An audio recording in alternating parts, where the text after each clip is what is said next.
Hello there everyone and welcome to a new review on the channel. And today we're going to be looking at a very old product, but one that is still as relevant today as it was when it launched, and that is Snaps by David Jonathan. This is a very interesting effect and a set of effects that's going to be able to be used in so many different ways. And I think as of late, because of specifically David Blaine, he started performing this more and more. He performed this on live TV recently and folds the pants out of the reaction that he got from the co-host was absolutely incredible. And he used this, I believe, on his he's been doing some tricks for like Logan Paul and some celebrities, and he's been using snaps a lot there. I think those performances are even linked on the Penguin webpage, but essentially he's kind of brought this back in the public image even more so than it already was.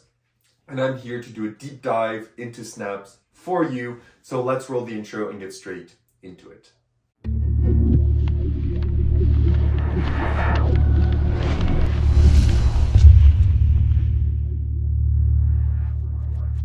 Perfect, so you decided to stick around, which means you want to learn more about Snaps. So what is Snaps? If you don't already know what this is, I do imagine that a lot of you that are watching this already have this. But if you don't know what this is and you're still interested about it and you have no clue what it actually does, it's a deck of picture cards, or two decks of picture cards, we're going to get that in a moment, that's going to let you reveal a lot of information about your spectator, about of things or force things, or it's almost limitless possibilities. Quick thing that you could do with Snaps is, for example, you could show that this is a deck of picture cards and there's different pictures on every single one of these, right?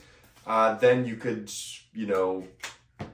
give it some cuts, some shuffles, whatever you want to do, and then you'd have people select some cards. So for example, you'd say, okay, just say stop here. Excellent, you're going to take that one. Let's go for you, sir. Stop. He's going to go there. You're going to have that one, and then stop for the last person. Stop there. You're going to get that one. So let's see what cards you got. So you got a flamingo, you got a horseshoe, and you got this. Does many mean anything for you? But if you look closer, this kind of looks like an S, this kind of looks like an U, and this kind of looks like a B, which means sub from subscribe to the channel. But that's just one quick thing, that you could do with Snaps. It's essentially a deck of images that reflect letters, right? So for example, you can spell words with these, the tape looks like a G, the slide looks like an S, the cactus looks like a W, the bowl of oatmeal looks like an O, the wrench looks like a C, this one looks like an R. You get the idea. So it's a deck that will allow you to reveal multiple different things through different handlings. And you're not only getting this as well, because we're going to talk more about it, but I do want to show you because I have some extras here that I've used for another effect recently. But yeah, that's essentially what Snaps will allow you to do. So where do you buy this? How much does it cost? And what do you get? So you can buy this directly from Penguin Magic or other retailers. It will set you back $40 and what you get is this beautiful box. It's the magnetic box just like this, and you are going to be getting one deck of stock cards like this, which is going to be the really well made. The box, everything is fantastic, which is letters. So you're going to get a letter deck, but you're also going to get a second deck here, which is going to serve the purpose of other effects. So you're going to get another deck, which has, blank cards, which has fruits, which has vegetables in it. It has different animals. You can do like a zoo routine with these. You can reveal animals. It has a lot of, you can do card reveals. So for example, this looks like a ring, but if you look at the shadow, it looks like a heart. You can reveal numbers, playing cards, whatever you want to do. So this deck serves kind of a purpose of numbers specifically. So this one helps to reveal any number that you want to do, any suit of a playing card, an animal, different locations, etc. Recently, I've been using this to reveal a specific number for one of the routines that I do with Cube Buster. I've been using this to force the number that's on Cube Buster. But you can also, you also have some extra cards like this, which is a stop card, which makes a very fun routine where the spectator you're gonna go through the deck, they're gonna say stop, and of course the moment where they say stop is going to be the stop sign, right? So you can do a tongue-in-cheek moment like that. So this is kind of extra stuff that you can reveal based around mostly numbers, playing cards, animals, locations. And this one is basically your go-to deck, which is any name or word that you want to reveal. So you're going to get 2 of these decks like that. Boom. 2 of these decks. You're also going to get some extra cards. You're going to get 2 extra cards that are going to serve the purpose as cribs if you want. There are some cards missing from the decks because I do a routine from Dan Harlan's masterclass which I've reviewed recently. So there are some cards missing from both decks. That's why they don't look full. But you do get 2 full decks and an instructional video, which is very, very long. I think it's close to 3 hours, and it goes over a ton of routines, have live performances. It goes over, if you want to memorize these cards, it goes over how to do that, how to learn the markings, etc., etc. Personally, I haven't done it for the way that I use it. There's no point in me learning the markings, etc. But there's a ton of effects and things that you can do with these. And yeah, literally this is, your mind can go wild with what you can do with snaps. So now that you know all of this, what is the difficulty of using snaps? Snaps is overall very easy to use. If you can force a card or a bunch of cards, you're pretty much good to do everything. You can also do this without forcing. So if you know other principles in Magic and other effects that do use name reveals, so for example, if you have Word Games by Chris Rollins and you know his name reveal effect, you can also do it with these cards instead of Scrabble cards, which makes it even more impressive. So once you learn other effects, you'll be like, oh, maybe I could do that with snaps, and then you'll apply it here and it's going to be even better. So the deck here will allow you to do so many things, you know, for card reveals, just having 2 images that make no sense and then reveal that then the spectator will be like, oh wait, that actually shows a heart and that shows a 5.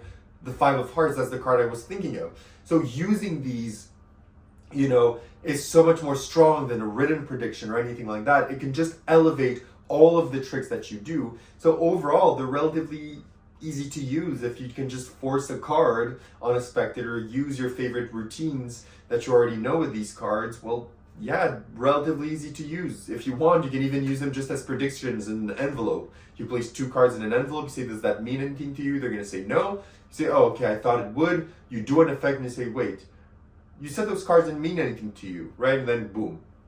So you can literally just use them as a prediction if you want. But overall, relatively easy to use. In terms of practicality, how practical are they? Well, you'll have to carry around the cards. I've never in my life carried both decks with me. I usually just carry one of them, and it's mostly the letter one. Recently, it's just carrying a small packet of them to do the garage sale routine from Dan Harlan's masterclass at Vanishing Ink. So recently I haven't even been carrying any of the decks. I've just been carrying that small packet because that routine is so good. But overall, you'll just carry one of the boxes with you. It's very nice that you can just take a few cards from here, put them in here if you know you want to do a routine. You'll never have to need both decks. You can just carry one of the decks with you, and it's going to be enough at all times. So carrying capacity-wise, just a single deck. In terms of inspectability, the cards can be fully inspected. In terms of angles, it depends on the routine, but most of the routines, the angles are 360 degrees. In terms of reset, the reset is, depending what you're going to do, very instant or is going to take a few seconds, right? Depending if you want to do people's names, you're going to have to do a small reset before going to the next table if you know the person's name. But overall, really quick. Most of the routines, as I said, no reset whatsoever. For some of the routines, also, you just carry, for a lot of the routines from here, these are packet tricks. Some of them are packet tricks, so you don't even need a whole deck. You just carry around a small pack, as I told you with the garage sale routine. In terms of table, you do need a table for some of the effects. You don't need a table for some others. And yeah, that's pretty much all I have to say about practicality. Where to perform snaps. Snaps can be performed anywhere. If you want to do this close up, go ahead. If you want to use this in parlor stage for stuff, go ahead. If you want to use it anywhere on virtual, wherever you want to use it, you can use snaps as an effect. a reveal, whatever you want to do, they can be pretty much used in any type of setting, as long as, for example, if you do this on stage and you want to reveal something, having a camera to reveal it is much better than not, because then the effect won't make much sense. But it can be pretty much, if you have the good conditions, be performed anywhere you want. So now that I've said all of this, what are the positives and negatives of snaps? One of the negatives of snaps is, maybe this is a negative just for me, and this is something recently that's been happening with a lot of products with these, it's a new debate of the long tutorials. The tutorial for snaps is very, very long, and it can get very overwhelming when you look through it and you have to sit down through everything, because they unveil different utilities of the deck as you go through the tutorial, so you actually have to sit through it.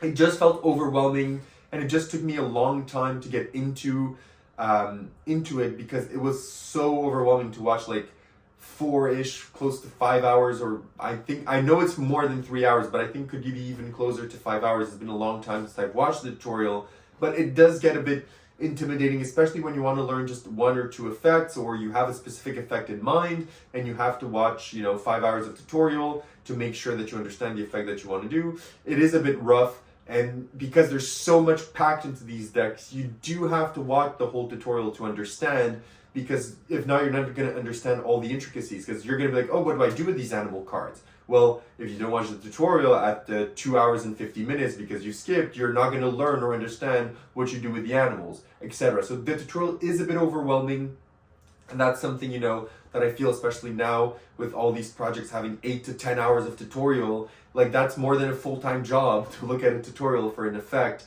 And that was one of my issues, that you get 2 decks, they're packed to the brim of stuff, so it can be a bit challenging to unpack everything, but it is well worth it. And if you want, if you've been in Magic for a little while, you can use 90% of these cards with just watching the first 10 minutes of the tutorial. But if you really want to make a bang for your buck and really dive into everything that this can offer, you do have to watch most of, if not all of, the very long tutorial. That's the only thing I have to say. In terms of positives, the decks are incredibly well produced, the boxes are incredibly well produced, the cards are fantastic, the ideas behind this are fantastic, the breadth of routines that you can do is fantastic. You can use this as reveals, routines, name reveals, forces, predictions, whatever you want to do, you can use this to your liking. Your mind is literally going to go crazy with ideas that you have with this. They always get good reactions. They're relatively easy to do. They can be performed anywhere. They're practical, and they're just going to be a thing that you're going to use forever once you buy it. So having said all of this, would I recommend snaps? My answer is yes. When a deck is a pioneer to so many other things in the world of Magic, you know that it's good. After snaps came out, I cannot tell you the amount of tricks that came out that used similar reveals to snap within the routines, that use similar concepts to snaps, that use similar ideas, similar image ideas, similar concepts, similar uses of the reveals and the methods here. When a project is that good that it literally inspires so many tricks after it, you know it is good. And when the top magicians use it constantly, you know it's up there with some of the best effects. So snaps from me is getting a 9.5 on 10. If the tutorial was a bit more manageable and a bit less hefty, and it would have gotten a 10, but that's just for me nitpicking. I like to nitpick some stuff that does bug me sometimes. So that's all I have to say about snaps. If you have any questions, leave them down below. If not, I'll see you all in my next review. Have a good one, and bye-bye.